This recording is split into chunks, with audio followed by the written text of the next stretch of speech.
Hello, hello, hello, and welcome to my YouTube channel. My name is Jameelah, and I'm a master manifester, and I hope you are too. I know you are too, because guess what? The vast majority of people are not watching content like this.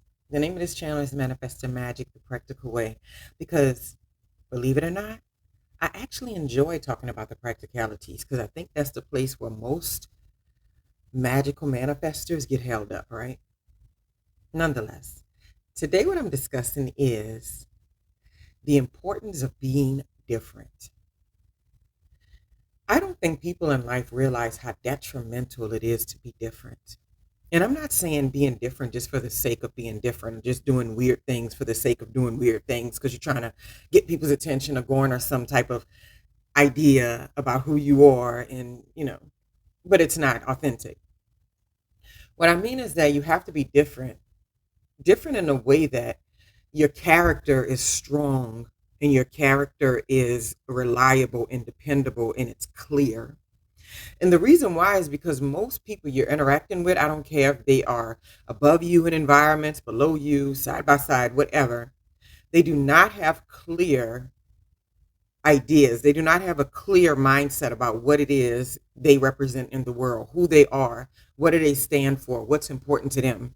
I used to say that to students, what's important to you? And you can't say family and friends. What else? You know what I mean? Everybody has that. Everybody has important family and friends or some people or somebody that they look up to some degree. But like, in which ways are you setting yourself apart so that you can shine and you can be seen, right? Because contrary to popular belief, we do all have our own lanes in this world. But we get so caught up with the idea of conforming to be a part of a group, conforming because we're going to look bad, conforming because someone says you're not a team player, or conforming because we just want to appear to be a way that we're actually not, right?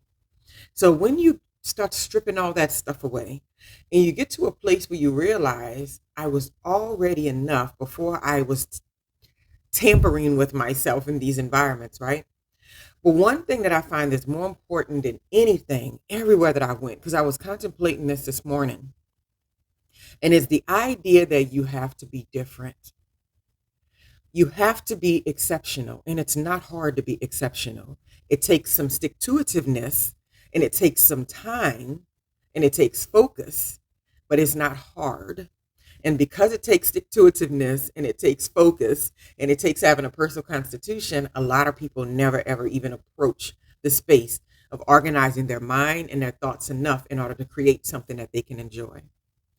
So, three things that I know are super important when it comes to being different. And when I say be different, that means being you, being the authentic, unique version of you. Number one is thinking for yourself. When we get in environments, it is so easy and we can find so much comfort in the idea that we can get along and agree with everyone, and whether we like it or care about it or not, we can have these opinions and people agree with us. And so yeah, that's great.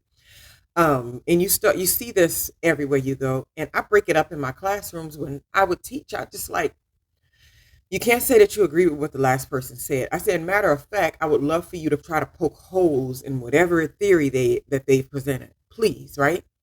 Because to me, that's when the true critical thinking and that's when the true resourcefulness starts to develop, is when you're able to hear an argument or hear an idea.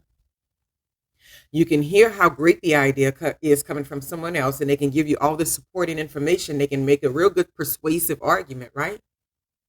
And then you take back that information to your den, to your cave, wherever you go to think and, evaluate yourself and things. You take it back and then you come up with your own response. You do a little research, but you come up with your own ideas about what they presented to you. That's called thinking for yourself. And there's nothing wrong with that. If you ever find yourself in an environment where it is shunned or looked down upon when someone thinks outside of the box or they think outside of themselves. And I'll tell you some subtle signs to know that that is a real thing. Is like, okay, if you're in meetings and stuff and people ask an important question and nobody speaks up, that's a big red flag. That's a red flag for them. Nobody's comfortable. Nobody feels safe to share anything, right? And they definitely don't think for themselves, at least not in an outward way that would actually impact or improve the environment, right? Then I'm confident. Thinking for yourself also can, it backfires in a lot of ways because sometimes people will tell you that you have an option, or they'll tell you that they want your opinion. You've ever had people do that to you? They ask you for an opinion. They ask you for, what do you think of this thing about myself that I do? And you were like, oh, wow, it's an opportunity to be honest. And it really was not what they wanted. They wanted you to say things that they agreed with already.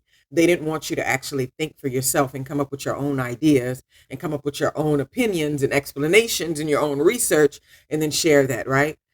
Having your own mind is very offensive to some people, and mostly because they want to be seen as the authority figure, and they want to be seen as the beginning and the end of knowledge when it comes to a certain environments and in places. And when you walk in and you don't even necessarily say it, but you can feel, these are no experts, but you're not tripping, but they're just not experts, right? And you just think for yourself and you're just like, well, this is what I would consider this to be. This is the way I would handle this. This is the way I see this. And it doesn't create expansive conversation that keeps on building on each other. You're like in a bad spot because thinking for yourself is not being celebrated. And so it's really hard to be different in those environments. So what a lot of people do, whether it's family, whether it's a workplace, or whether it's interactions with friend groups and stuff, they start to just shut up. it's, it's easier just to shut up. I practice that a lot of places. I don't have conversations about things where I know the interaction is not going to make a positive outcome, where I know just me having my own opinion and thinking for myself is going to be a problem, and you're going to be seen as a renegade or something, but just because you don't think the way that the rest of the group are thinking. And many of them don't even think the same. They just haven't given themselves the time to actually develop their own mindset with so many things, right? Number two, communicating clearly. If you are a type of person that communicates clearly, that will already make you different. That will already set you apart. I find it so interesting that I come across adults, people who are directors and leaders and executives of this and that, and they can barely look you straight in the eye and have a conversation with you without feeling intimidated or losing their confidence or making a joke or something. And I'm just like, man, it must be tough to have a label in a position that says you're one thing, but deep down inside, you know you're not that thing. And so communicating clearly really sets you apart because even people in leadership roles do not communicate clearly. They're afraid to communicate clearly because the more clearly they are and the more specific they are about behaviors and what is acceptable and what's not, the more clear and specific their own behavior has to be. And most people do not want to be accountable to that level. So they rather just make rules on the go and like, give this boss air and like, I make decisions and, just don't cross me, and nobody ever knows what crossing them actually is. Turns out crossing people is having your own mind. Think for yourself, all of the things that people get excited about when they meet you, they generally despise about you later. I wish people weren't so whack, but a lot of them are. And it's not that you look at the world in a negative light. I think it's the most positive light because you understand what it takes to be a person that stands out and who can make it in your space, right? Because I always say a lot of people can't make it in my space. I don't do kid gloves. I don't have time to pretend like something is something that it's not. I don't do those things. I don't have time for that. So in order to be in my space, you got to be a really clear communicator. Otherwise, I'm just not going to come back for more. And a lot of people are like that, and even if they don't know it.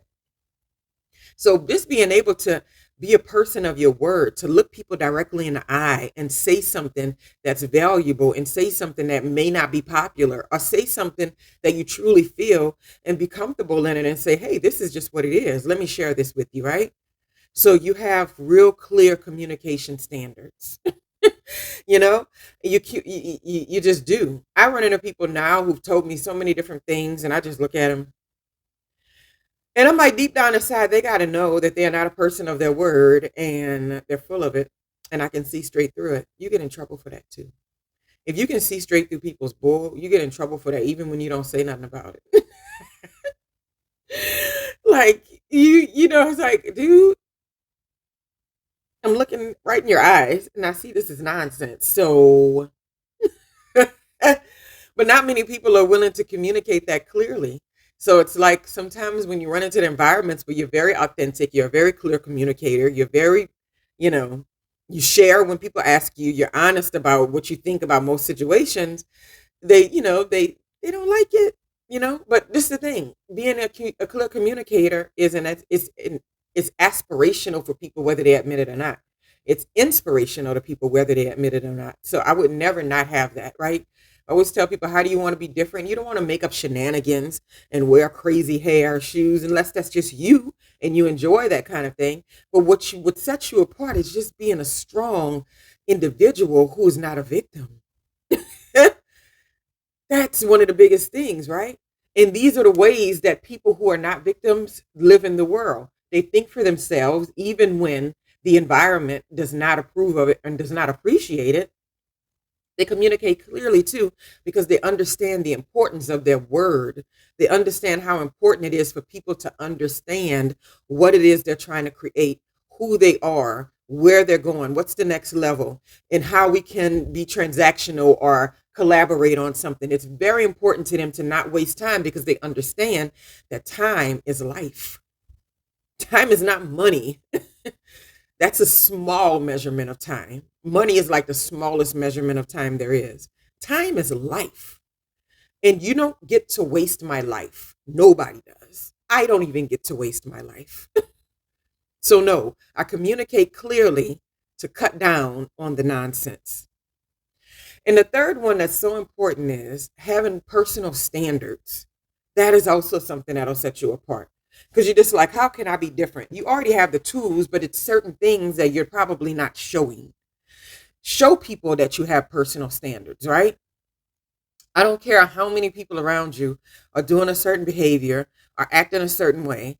I worked in several blue collar jobs when I was directly out of high school. And it's because I came from a blue collar working environment, right? Everybody's parents worked at factories and plants. And, the people who were the best off were the people whose parents worked in chemical plants and things like that. It's just that small town energy. And a lot of people's parents worked in fast food places. It was normal business, or either in Walmarts and stuff like that. And then most of the kids went in those same jobs, right? So when I was working at Wendy's as a 16-year-old, my friends, their mom and stuff was working the day shifts at Wendy's. That was very common business. So I worked a couple of blue collar jobs when I first came out of high school, because the college track just wasn't on my mind. I worked at Pepsi first, and I was a merchandiser when I was like 19 years old. I was the only female merchandiser, right? They had another one, but she was pregnant, and I don't really think she did a lot of work. But I'm a go-getter, and I like to do physical things because I see it as a workout, like a challenge. And let me tell you, I worked really hard, and I had a lot of personal standards for myself in those environments. But what's the immediate thing that I noticed the minute I got into those, and what I started understanding about people and adults, people I thought were adults, is that they had no personal standards about what type of work they should turn out. They had no personal standards about how they wanted to be received, how they wanted to be viewed. And I just thought that was the strangest thing. And I always wondered to myself, what is it in certain people that you come into the world knowing that something is shifty about the way these people are operating? Something is shifty about a mother working at Wendy's with her daughter, and they're both, single moms. Something is shifty, because a lot of people didn't look around and say that it was shifty. They just went ahead and did the same thing that was in the environment. But some of us said, that don't look promising. I don't want to do that. I want to see what else the world has to offer, right? I had my own personal standards from very young. And what makes you refine those personal standards is really bumping up against people when you're being authentic in the world. Because I was always authentic. I never knew how to be a fake person. I never had the ability to do it. You can ask my ex-husband, my ex-mother-in-law. I was always the truth speaker in the middle of the room. I wasn't always angry, but I just was like telling it like it is, because why are we playing games, right? Why are we playing games? That was my mindset. And so I've learned over the years that you can't take that to every environment, because people really don't want honesty. They don't want honesty. I remember working at I forget where it was, but I've had like 20 something jobs. People laugh at me when I say that, but it's so true. I try things. I'm like, I want to do that. What's that like? What's that over there like? And I have a good energy, and I'm authentic in interviews. I'm the people that people love in an interview. And then when I start working beside them, they hate me and feel overshadowed in 5 minutes. And I'm like, it's not that I'm better in any kind of way. I just enjoy doing a lot of stuff. I put my hands in a lot of things. I'm not afraid to take chances and I'm not afraid to take risks. I'm not afraid to walk out of a job if it's not working for me and then tell the universe, carry me for about 5 or 6 months because I'm going to look for something else, but I'm not about to put up with this. A lot of people don't know how to do that. I have my own personal standards, and when the lines get crossed, I'm already in another direction because I already know that when people show you these personality traits or these small pieces of themselves and they're not accountable for it, you're really in trouble. Because there's nothing wrong with people being small and having these moments where they realize there's room to grow and something in them that they don't like. I've had that several times. Ask my partner, he'll tell you in this past 3 or so years that we've been together, I've come across all kinds of little things about myself, my shadow sides, and I'm just like, yuck, yuck, yuck. I'm extremely accountable because I don't want it. I don't want to pretend. I don't want my life to be in shambles because I'm pretending like certain things don't exist. I want to look at it head on and say, how can I create something better? What are my personal standards here? My personal standards are accountability. My personal standards are directness. My personal standards are people that don't try to muffle a shine of others when they come next to them and they're great. A personal standard is to be celebrated and not tolerated. When you get to these mindsets and you have these, what I often call a personal constitution, or personal standards that already set you apart, because most people's personal standards are not personal at all. They're just standards that they've collected from all these environments they've been in, and they get into survival mode everywhere they go. And this is why they never thrive. And whatever is acceptable, the lowest base behavior that's okay in that environment, they latch onto it. And then that's their standard, right? They don't have their own personal constitution. They don't have their own standard. So you have to remember that it doesn't take much to set you apart. It doesn't take much to be exceptional. It doesn't take much to be different. These three things right here I found: thinking for yourself, communicating clearly, being a person, a man, a woman of your word, and having your own personal standards. Man, the clearer you are in those three areas, the quicker you'll get to environments where people have nothing to do but just stand back and watch the glow.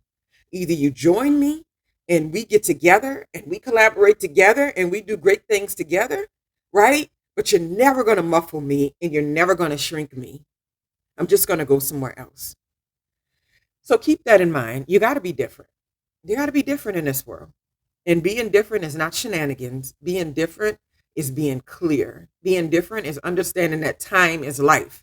Being different is having a personal constitution. Being different is looking people right in the eyes as they're saying something that's nonsense and go, you're full of shit. But okay, I'm going to let you live in that world and not even having to address it. And people know it. And you can't fake when you know people are full of it. And people know it. And it's going to bite you in the butt. But what it will do is keep bringing you closer and closer and closer to environments and people and places to where that uniqueness and that authenticity and that freedom that you just naturally possess and peace on the inside, and you can't be shook. Nobody can take away anything or give you anything that's going to just make you in debt to them for the rest of your life. They can't jerk you around and tell you you're great one day and that you're not the next, and you actually place your self-esteem and confidence in what they have to say. I think it was TD Jakes that said a long time ago when I used to listen to his audios, when they smile and say wonderful things about you, you got to say, hey, thank you, and keep on going. And when they grunt and frown and say awful things about you, you got to say, hey, thank you, and keep on going. It's all the same. Because let me tell you, fake love vacillates. Be different. Have a wonderful, wonderful day.